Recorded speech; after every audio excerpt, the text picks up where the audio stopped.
Friends, welcome back to my channel. তোমরা সকলে কেমন আছো? আশা করি খুব ভালো আছো। আমিও ভালো আছি। তো আজকে আবার চলে এলাম একটা নতুন ভিডিওর সাথে। তো আজ 1 বছর পর একটা কাজ করব, সেটা ইম্পর্টেন্ট, সেটা সন্ধে হলেই তোমরা দেখতে পাবে। তো দেখতে গেলে সঙ্গে থাকো আর পুরো ভিডিওটা দেখো, কেউ স্কিপ করে দেখো না। তো চলো, আমি রান্না বান্না করছি। তো কি কি রান্না করছি আজকে সেটাই তোমাদের সঙ্গে একটু শেয়ার করব। এটা হচ্ছে গুঁড়ো মাছ দিয়ে মোচার ঘন্ট করেছি, আর এটা হচ্ছে মাছের তেলের তরকারি। দাদা হচ্ছে গিয়ে একদম পুরো চর্বির মতন মাছের তেল এনেছিল, কাতলা মাছের, তো সেই তেলের তরকারি করেছি। আলু বেগুন পেঁয়াজ টিয়াজ দিয়ে সুন্দর করে, খেতে খুব ভালো লাগে, আমরা সবাই খাই মোটামুটি। তো আর এখানে হচ্ছে এই দেখো কাতলা মাছ, আলু দিয়ে ঝোল হবে। এই যে আলু ভাজা করছি, আলু ভাজছি। তো এটা কাতলা মাছের ঝোল করব। তো আজ 1 বছর পর এমন একটা কাজ করব, সেটা তোমাদের সঙ্গে অবশ্যই আমি শেয়ার করব। একটু আগেই তো বললাম। তো চলো, আবার দেখা হচ্ছে তোমাদের সঙ্গে সন্ধেবেলায়। তো আমি আর কেয়া একদম রেডি সেডি হয়ে বেরিয়ে পড়ছি। আর কোথায় যাচ্ছি চলো সঙ্গে থাকো, তাহলেই দেখতে পাবে।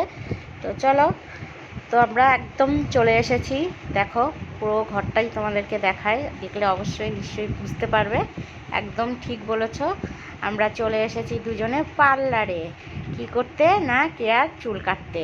কেননা ওর বিয়ের 1 বছর পূর্ণ হলো পয়লা মেতে। তো ওর চুল কটা খুবই বেড়ে গেছিলো, মানে একদম মানে শুরু হয়ে গেছিলো নিচের দিকটা। তো যার জন্য দাদাভাই আর কি, তোমাদের দাদাভাই বললো যে ওর চুলটা কাটিয়ে নিয়ে এসো।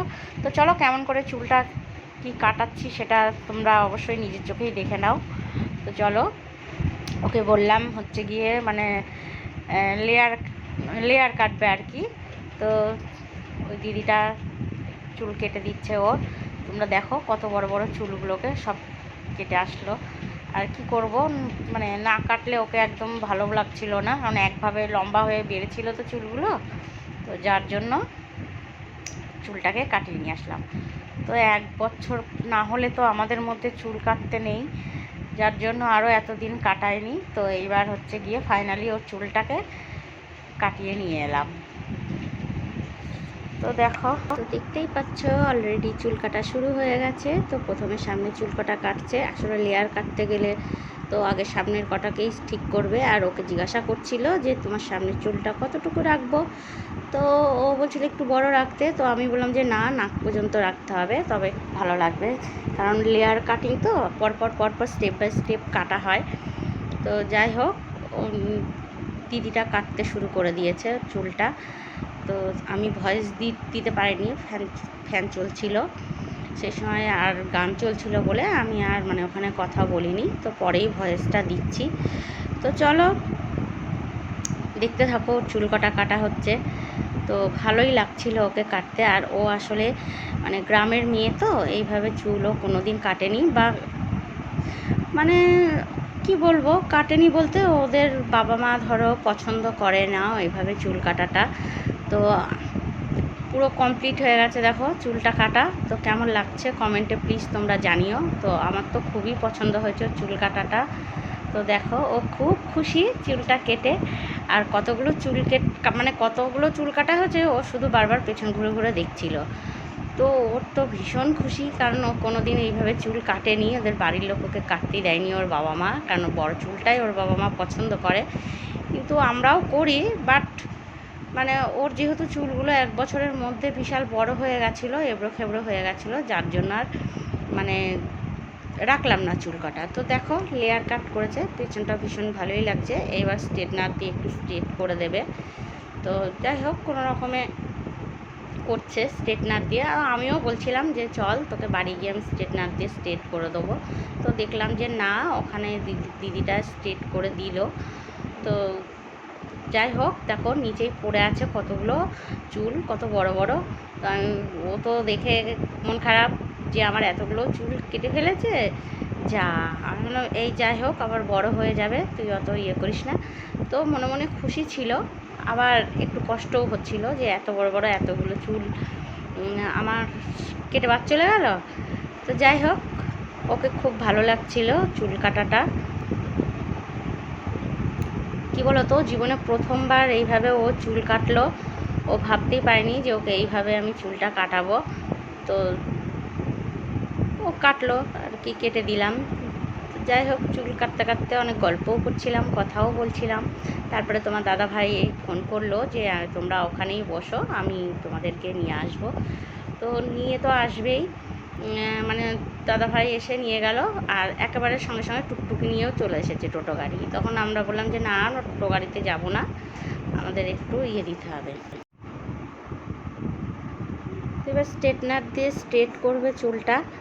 তো তোমরা দেখো কীভাবে স্ট্রেটনার দিয়ে স্ট্রেট করছে।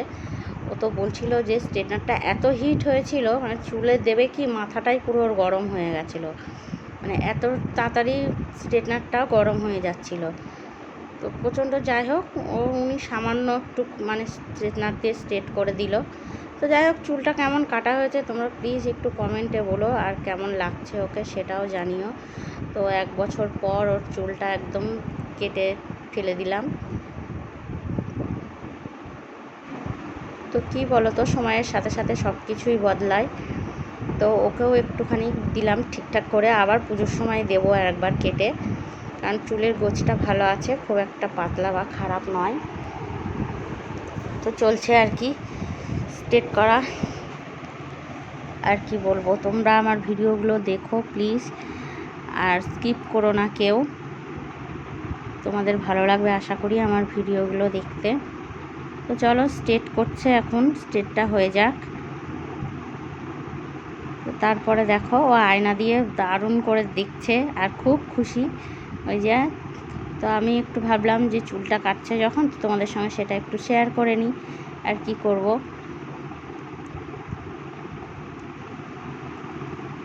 তো চুল কাটা পুরো কমপ্লিট, এবার আমরা বাড়ির দিকে যাব। তো বাড়ি যাওয়ার আগে আমরা একটু তোমার দাদাভাইয়ের সঙ্গে আমি কেয়া একটু ফুচকা খেতে গেছিলাম, ফুচকা খেয়ে তারপরে বাড়ি এসেছি। তো যাই হোক, ও আয়না দিয়ে একটু স্টাইল করছে আর কি, দেখছে ভালো করে চুলটা কেমন কাটা হলো।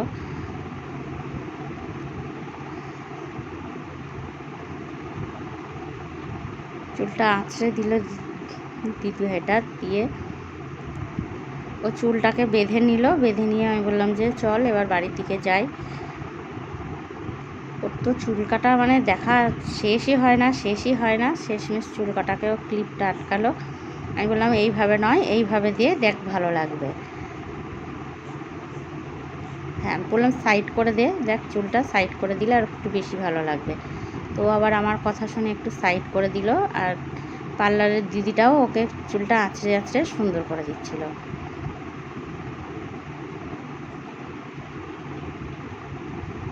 যাই হোক, বাড়ি এসে তো ভীষণ নাচানাচি করছিল, চুল এইভাবে বাজছে ওইভাবে বাজছে, মানে ও খুব খুশি আর কি চুলটা কেটে।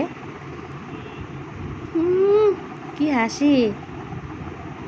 তো দোকানটা ভালোই, খারাপ চুল কাটে না দিদিভাইটা, ছোট্টর মধ্যে দোকানটা ভালোই সাজিয়ে গুছিয়ে রেখেছে।